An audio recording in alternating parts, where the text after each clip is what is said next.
Magandang araw mga lods. Ganitong maulan ang panahon, iwasan po natin na ilusong yung ating mga motor sa baha para iwas ang berya at ang tirik.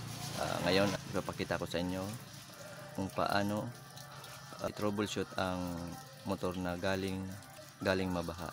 Ngayon, tutok lang sa aking mga videos at huwag kalimutang mag-subscribe. Simulan na natin.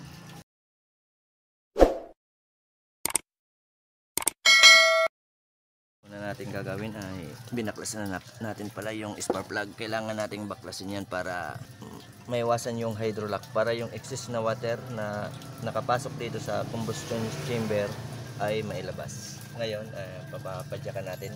Padyak natin para mawala yung walang kick. Start na. Sige. Yan. Start.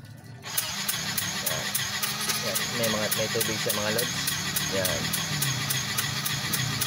Para yung tubig na nahigop ay makalabas. Alright. Bubuksan natin tong air filter. Yan o. Marami siyang tubig na umaagos mga lods.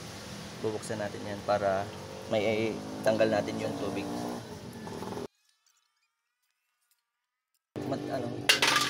Stuck na siya. So dati. Stuck na. Yan o. Ay. Marami yung tubig mga umagas, so pati mga yung tubig. Ngayon lilinisan natin itong air filter na to. Umigop siya, yan, pati buhangin. Ayan. Kailangan nating malinisan to at mabuti na lang at hindi niya pinaandar kasi para hindi magkaroon ng hydrolock, hindi mabalaktot yung balbula, mas marami pa yung gagastusin niya. Yan. Alright mga lods. Tatanggalin natin itong air filter.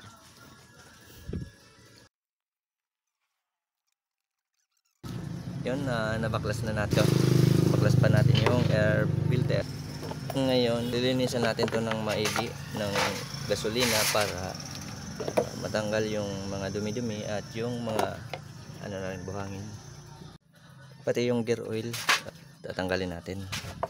Kasi sigurado napasok yan ng tubig kasi napasok yung air filter.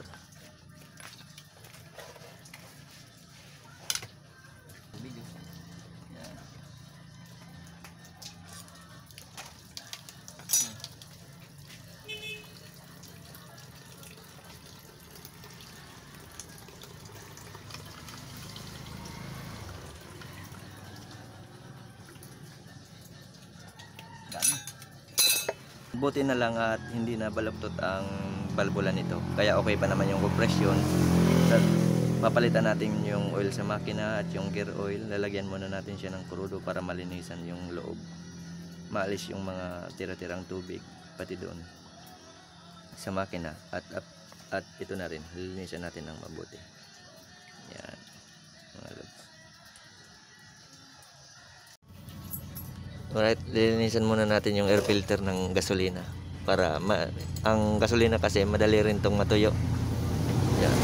Para malinis na malinis.